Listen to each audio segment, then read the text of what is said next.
Hello and welcome to the State of Events, where event professionals connect. What's up, industry friends? As always, thank you so much for joining the State of Events. My name is Sonia Alcazar-Collier, your host. This month we are discussing resilience, how to come back after a setback. In this series, we will hear from 3 different professionals from various walks of life.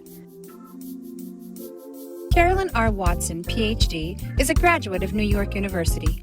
She completed her internship at Howard University, rotating between Howard's counseling services and hospital, and the District of Columbia Superior Court's Child Guidance Clinic. Dr. Watson's approach to therapy is compassionate and personalized. Using integrative cognitive behavioral therapy, she considers the whole person, mind, body, and spirit, and collaborates with her clients to identify new thought patterns and behaviors that can help them change their lives. Hey, Carolyn. Hey, Sonia. How you doing? I am well. How are you holding up in the world today? I am holding up, girl. That's a loaded answer, especially when it's just one sentence. It's like, right. Don't you ask me that again. I am doing well. So great. Well, thank you so much for your time. I know you are busy in your field, and I'm sure people really need our therapists of the world. So thank you so much for the work that you're doing and for the people that you're supporting. You are welcome. Happy to be here. Awesome. Carolyn, can you please tell our listeners a little bit about yourself and your profession? Sure. So I am a clinical psychologist. I received my master's and doctorate from NYU, completed an internship at Howard University, hospital, as well as counseling center, and also DC Superior Court. Did a lot of training in hospitals, counseling centers, and community organizations. But now I'm currently working as a cognitive behavioral therapist, which focuses on helping people identify thoughts and feelings and behaviors that are problematic, right? And teaching them how to change those elements to lead more reduced stress and more productive functioning.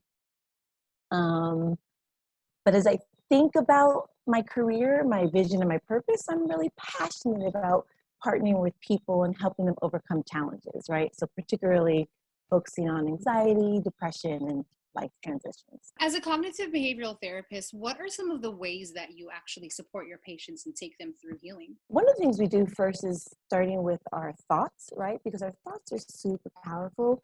As cognitive behavioral therapists, we think that what you think determines how you feel, then determines how you end up acting, right? And so one of the first things we want to help you do is to help you challenge your thoughts, right? And come up with some healthy alternatives. So instead of having a thought that just sort of pops up into your head, right? And just sort of think like, oh my gosh, I can't do this, or this is too much for me, right?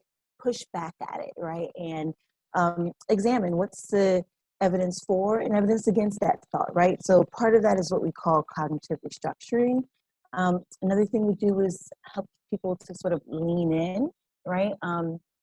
Lean into what you're feeling anxious about, right? Oftentimes when you're feeling anxious, you want to avoid things. You want to kind of get away and get back. But unfortunately, that causes your anxiety actually to rise, right? And so when you have avoidant behavior, counterintuitively, it actually makes your anxiety go up. One of the things we want you to do actually is to lean into that fear, right? Be afraid and do it anyway, right? Be scared and do it anyway. Helping people, that's another thing, but helping folks maintain a balance is really important. So like every day, especially during this COVID-19 right now, helping people do something that is achievement oriented. So, people like to feel accomplished, right? And so one of the things, whether it's something that you're doing around the house, whether it's work related, whether it's school related, whatever it is, but to do something that's achievement oriented every day, because again, as people, we like to feel accomplished, but also making sure that you're doing something that's pleasurable. When people start to feel really anxious, or when you start to feel kind of depressed, you sort of lose sight of those things that used to give you pleasure, right? And so you want to make sure that you're scheduling time to do things that are pleasurable. So that's whether that's reading a really good book, right? Or whether that's cooking a good meal or going for a walk or listening to some good music, right? Doing something that brings you satisfaction, right? And that's self-care, right? But then also connecting with people, right? During COVID, when there's this social disconnect, we want to make sure that we're emotionally connected, right? And so that means we have to be really creative in doing that. So you want to do that then over Discord. You want to do it over FaceTime. You want to do it over Zoom, right? Be creative in doing it. But every single day, having a balance means doing something that's achievement oriented, something that's pleasure oriented, and something that's connection oriented. Those three categories help with your well-being. You also want to practice identifying if a worry is something that is a productive worry or non-productive worry, right? Productive worries are something that you can actually do something about and you can solve that problem. Unproductive worries are usually hypothetical worries. They're not something that actually occurred already, but they could occur, right? And so they tend to be things that you catastrophize, right? They tend to be things that are the worst case scenarios, and so leave you feeling kind of demoralized and paralyzed, right? And so helping you to distinguish between the two, and then helping people like practice postponing your worry, right? By doing like an experiment, setting aside time where we actually call it worry time. You're writing a list of Wow, things you to worry. you schedule your worries? You're Oh, scheduled. You're totally. You really are. You really are, and it feels kind of weird at first, and it sounds kind of weird, but you're literally, what that does is it gives your brain time to say, you know what, I'm not going to worry about that now because I'm making an appointment, I'm making a date, I'm setting a time where I am going to, right? And so whether it's in the morning time or whether it's at nighttime, right? So every day at 7 p.m., that's going to be my worry time. For whether half an hour or for an hour, I'm going to sit there and worry about stuff and also try and work through things. So you literally are scheduling your worries. you know why I like this too? I think in our world, for that matter, we're taught not to worry, or we're taught to get rid of the worry. You know, every motivational speaker you can think of is like, get rid of the worry, don't even go there. But I think it's, first of all, I don't think it's realistic to say that I'm not worried about something, especially as a parent. Right. But for our listeners, you know, our work is stunted incredibly. Right? The very word social distancing is counter events and the industry. Right. So we can't help but have those worries. And so I appreciate that there is actually a space from a psychologist as to say, hey, let's not pretend that you're not going to worry. Let's just schedule it. And I even think too, that might even provide more innovation on how you address whatever you're worrying about. It actually does. It helps you to provide more innovation from it. It also, though, gives you more space and time, more clear space and time, right? Because when you have like an underlying worry that's just sort of buzzing in the background there, that's not really helpful, right? And so by doing this, it's really a cumulative type of effect, but the more you do it, the more it actually becomes really useful and becomes super helpful. But also, like Sonia, speaking to yourself like compassion, right? With compassion. We often, like when we're anxious, you know, we become so judgmental, right? And so one of the things like I do with my clients is helping them practice being kind to yourself instead of dwelling on the negative, right? Things are going to go bad sometimes, right? Things aren't going to work out the way you want them to, but instead of being really hard on yourself, be compassionate. And I like to think of it as like sort of like the best friend kind of test, right? If your best friend was going through something, you oftentimes would know exactly the right thing to say to help them to get better, right? And so use that same best friend logic that you would give to your best friend, right? Or that you feel like your best friend would say to you, use that on yourself, right? Or think of somebody that you envision as the most compassionate person, right? What would they say to you, right? Wow. And use that same kind of conversation and that same tone when you're talking to yourself, right? So there's just a lot of things. Breathing is really important. Deep breathing, it's a little thing, but literally it makes a difference in Just practicing mindfulness. Wow, we haven't even gotten into addressing resilience, and I'm already like, here you go. You got to be resilient. You need to practice all of these things that you've heard so far. But to that point, so this month we are discussing resilience, Okay. and this sort of idea of how to come back from a setback. And in your profession, with all of these great tools that you've already given us, can you actually first, what does resilience mean? And then what does resilience mean to you in the work that you do? Great questions. So the APA, American Psychological Association, defines resilience as the process of adapting well in the face of adversity, trauma, tragedy, threats, or even significant sources of stress, right? So that's such as like family and relationship problems, serious health problems, workplace and financial stressors. That's sort of the textbook definition of resilience. If you want to think of like an everyday thing of resilience, resilience is the ability to bounce back when things don't go as planned, right? Another way to look at it is, can you withstand shock? And if you get knocked down, can you get back up? But how hard is it to get back up?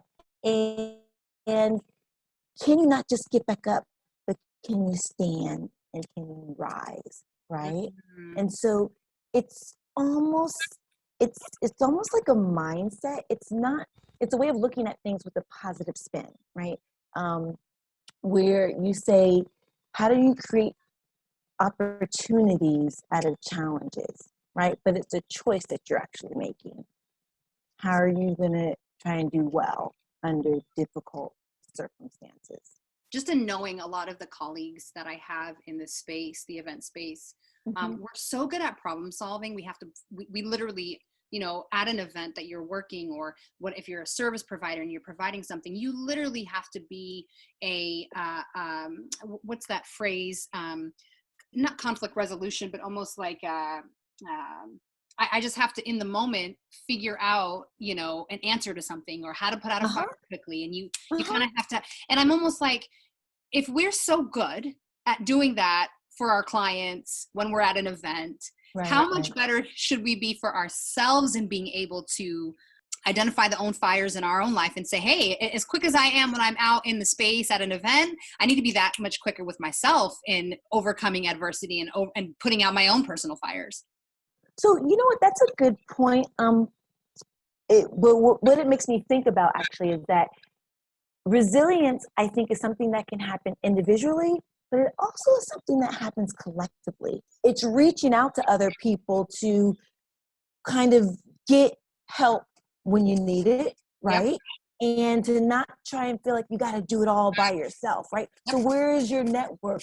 Where are people? How can you join together with somebody else in order to get back up and to rise, right? So it's not saying, well, I got to do this on my own and I've done it for everybody else. I've got to only be able to do this for myself right now. Again, speaking compassionately with yourself, right? And loving yourself and looking around and saying, okay, who can I partner with, right? Who can I work with in order to traverse these troubles, these problems right now? Right. That Yeah. we're going through. So good. So good. We have a little saying that we are stronger together. Of course, that's what's going on in our world right now, this whole saying of we're stronger together. But we also have this saying for this podcast, let's blossom together, which is really, really what it's about, right? We are much stronger together as we're all getting an opportunity to realize and walk in right now in an industry where we are sort of reliant on our creativity and our innovation. We realize that more and more how much stronger we are together, because when I put my innovation with my team's innovation, oh my gosh, the things that we come up with, like hold the phone. Right. It's that 1 and 1 equals 5, right? It's when you're come together, it's not just the you and me gets you and me, we become even stronger, basically, right? And so yeah. That's awesome. And to that point, my next question is actually, I want to talk a little bit about just some historical trends or some things that we can look at in our own actual history. What are some historical trends that we can see in how an actual group of people developed resilience during a crisis? Can you take us through a sort of like a history lesson in a group of people who've actually done this well? Yeah, I think there are multiple examples actually of people who've had to deal with obstacles, right, and overcome them. And again, as I said before, I think that oftentimes they're done on a individual as well as a collective base, right? And so as African American, I start with slavery, right? And where we had that internal threat and attack within our country. People weren't seen as people, right? And how do we consider ourselves as 3/5 of the people, but yet still having to overcome, right? A lot of the difficulties. And I think of first, there are a lot of different times people were trying to run away, a lot of people trying to escape, right? But you had Harriet Tubman, right, who became really successful at it, where people tried to like beat her down and was like, nope, you can't do that. And she's like, well, actually, no, I am going to do this. I am also going to sacrifice and go through. I'm going to do this and I'm going to bring other folks with me, right? Mm-hmm. She became self-actualized and brought other folks with her. But even within slavery, a lot of times people had to lean on one another through coming together, through singing, dancing, through helping each other, leaning on each other for support. With each other. Mm-hmm. Interacting. So, after post-slavery, you had the creation of, almost 250 colleges, right, that are still here today, right?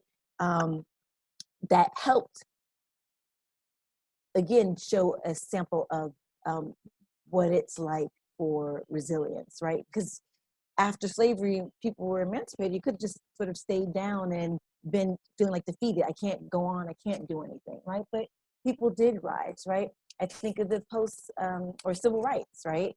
The civil rights movement where, that era was dedicated to activism for equal rights and treatment of African Americans in the United States, right? And so to me, like during that period, people rallied for social, legal, political, and cultural changes, right? To prohibit discrimination and to end segregation.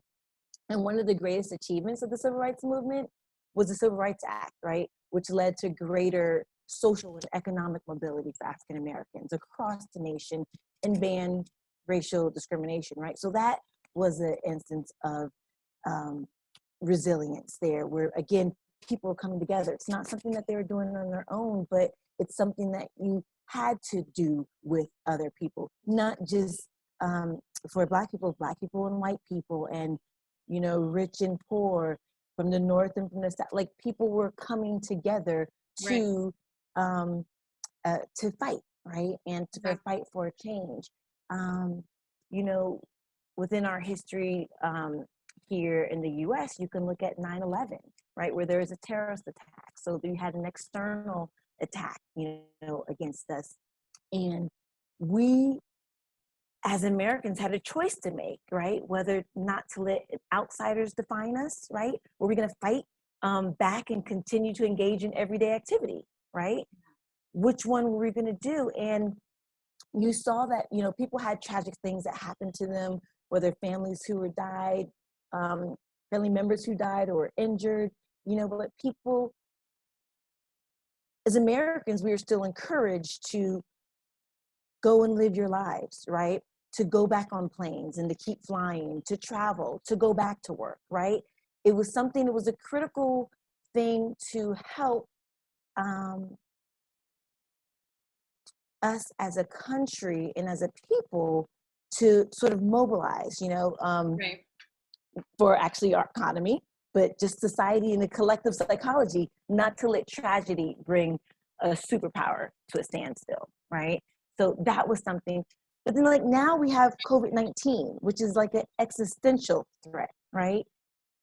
That same resilience that we learn to show in the face of terrorism, right? That was centered on continuing with your everyday life and everything, isn't so strategic right now, right? It was about being, in the face of a new threat right now. We can't do the same thing that we were doing before, right? And so it's dangerous or foolish and even like kind of selfish, right? If you try and continue on as if nothing's happened, right? And so we're learning now as Americans a new kind of resilience, right? That's the opposite of what we spent the last 20 years cultivating, right? But we've got to like learn that new way, and we got to learn it fast. Because this particular, this pandemic, this setback is so different than we've ever experienced, at least in my lifetime. We're also having to look at, okay, how can I use what I've learned from, crisis past, but also bring the innovation that's necessary for this particular type of crisis, because it's very different, right? So there'll be a lot of thought processes that we're just going to have to change. Oh my God! I mean, it's unprecedented in so many senses of the word. It's ridiculous. What do you think are the biggest areas of resiliency that people are having to develop in this crisis? How is it different than ever before? Well, I mean, so that's a great question. I mean, you have unemployment right now, right? And not just unemployment, right? Of just losing a job, but you have the economic impact of COVID, right? And so where you may have a job, but you're not getting paid because of the furlough, right? So that's something you're having to come through. Unstable housing, right? Of not being able to pay your mortgage or your rent or things like that. Working and schooling children from home, right? That's a big thing that we got to go get through and deal with and try and become resilient for. Events are being canceled, right?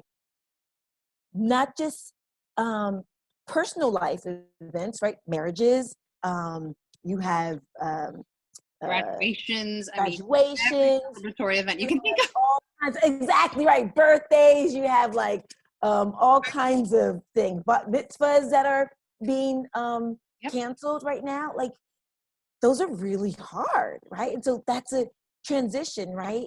Illnesses, people are getting sick, right? Yeah. Like another thing is just sort of like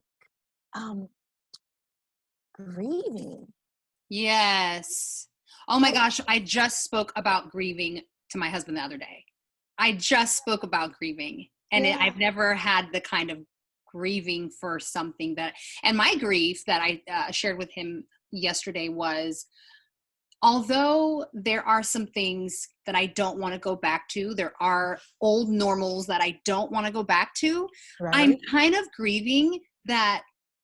And I mean, I actually, contrary to maybe some of our listeners, I actually view having to pivot or a challenge, I view it as a game. I'm a competitive person. Don't ever play taboo with me because I will turn into an argument and won't be friends. But I'm competitive. Right.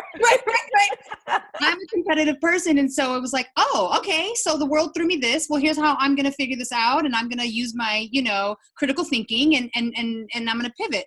There are certainly some things that I do not want to go back to, but in a way, I was getting really upset with the fact that everything changed overnight. And I was grieving what I knew 3 months ago.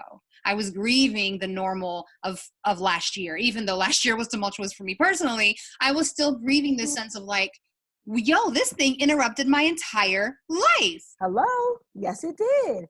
And the thing is, you're grieving again as an individual, but we are grieving collectively as a nation, really as a world. We are grieving collectively of the loss of normal, right? Because grieving is the loss of something, right? When you're dealing with the loss of something, and collectively as a people, right? I was going to say as a nation, but really as a people. Yeah, as human beings, right? We're grieving the loss of normalcy, what it is like, what our normalcy was like, right? I was listening to a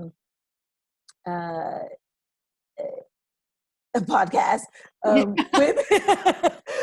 Brene Brown and Juice. Oh my gosh, Brene Brown! If you ever listen, please come on this podcast. Oh my gosh, she is one of the best people on earth.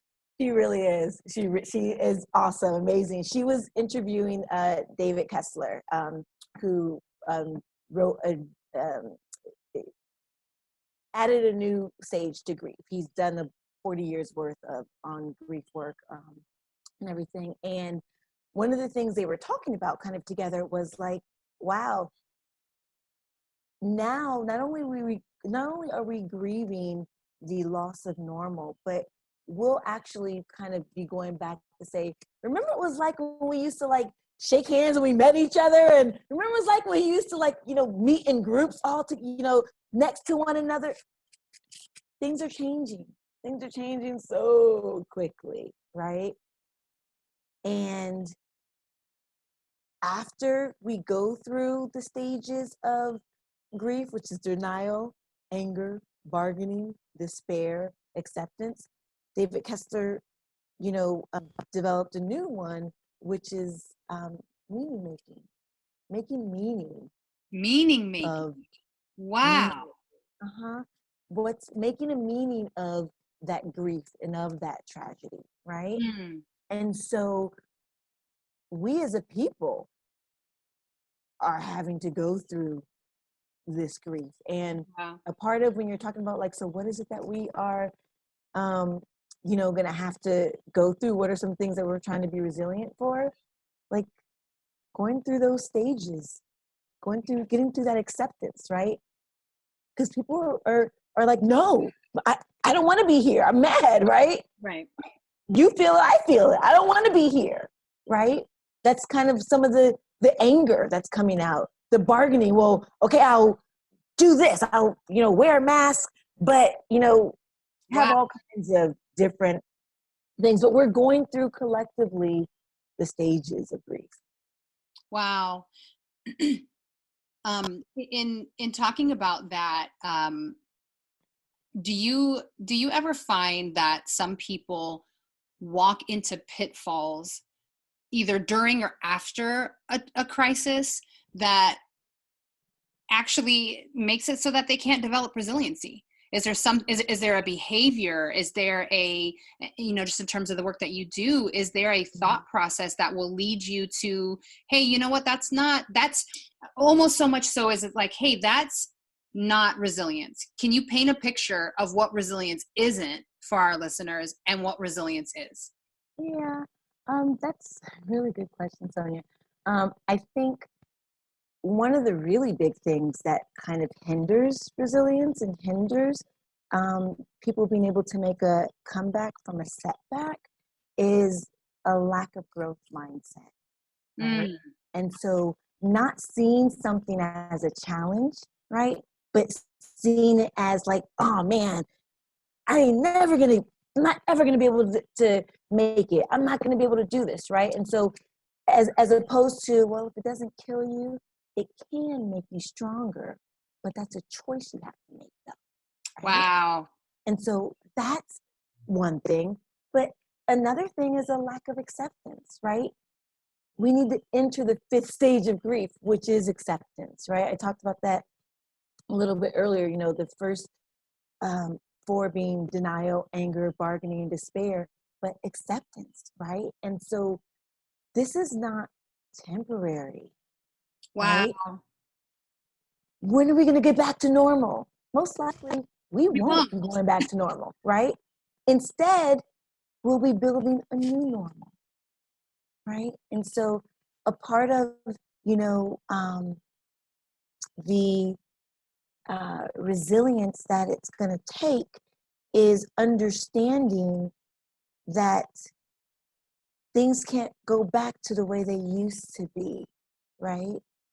But it doesn't mean that they can't be good and fun.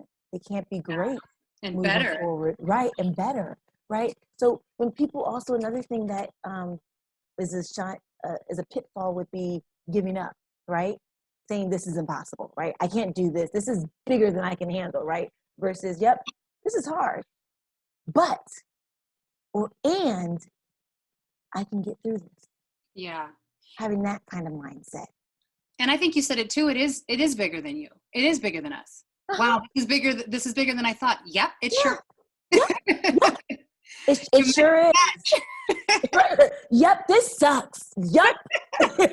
And we still are going to move on, right? And so making sure that you don't fall into the pitfall of letting yourself go and not doing self-care, right? Because the power of resilience are things like taking care of yourself, right? So exercising regularly, getting enough sleep, right? So that you can control stress more easily, right? The stronger you feel physically and emotionally, the easier it is for you to overcome challenges, right? And so Wow.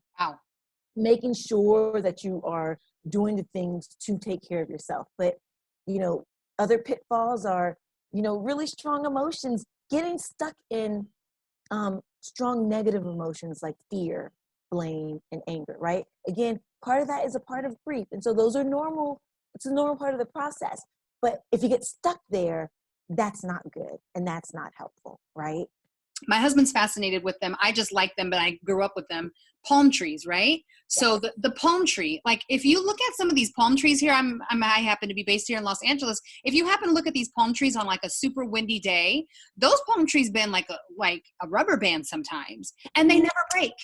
They never break. That is resilience. That's definite resilience. Right? Exactly. I grew up in Miami and my family's Caribbean, right, from Jamaica. So I'm very used to palm trees. And yes, we have them bending back and forth from the hurricanes and stuff like that. But again, yes, that is a part of resilience, of being able to bend but not break.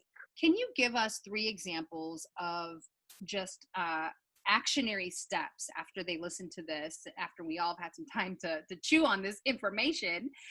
What are some 3 steps, and in order, of what I should do next to set myself up for, let's say, the next 3 months? We're really going to see some, a lot of the world opening up again, and I want to be released out into the world, with the brand new me, with the bigger, better, stronger mentality. What are some 3 practical ways that I can set myself up to really walk into resilience? Number 1, I would say do a financial fire drill, right? Figure out what your budget is right now, where you are. What are some things that you can cut off? What are some things that get a good financial picture of where you are. Line up some credit, right? Start networking. I think is really important. Look to see who you can partner with, who you can do some things with. Cut expenses to the bone now, right? Prioritize your bills.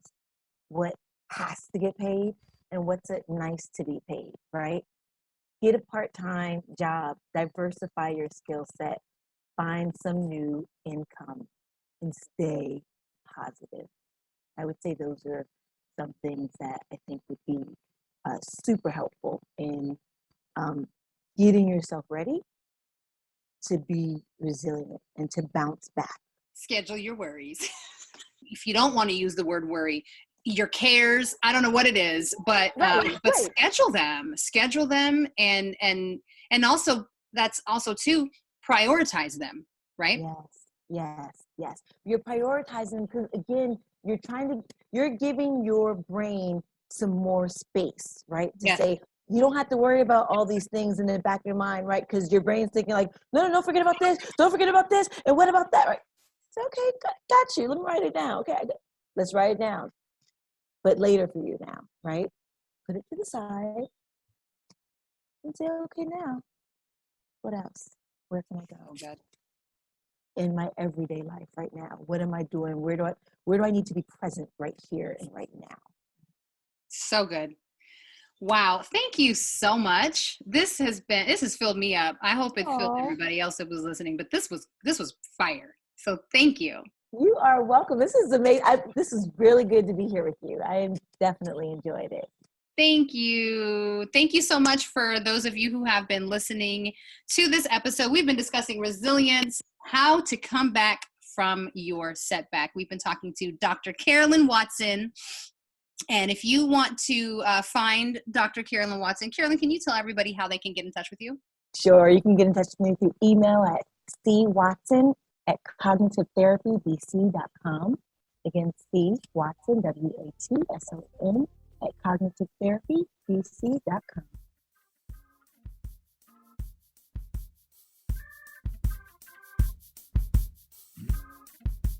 You've been listening to The State of Events, where event professionals connect. For more episodes, you can find us on iTunes Podcast, Spotify, and Podbean. To engage with us on social media, you can find us at _state of events. Also, we would love to hear from you. If you have any questions, topic suggestions, or if you'd like to sponsor an upcoming episode, please send us an email to thestateofevents@gmail.com. Thanks so much for joining. Let's blossom together.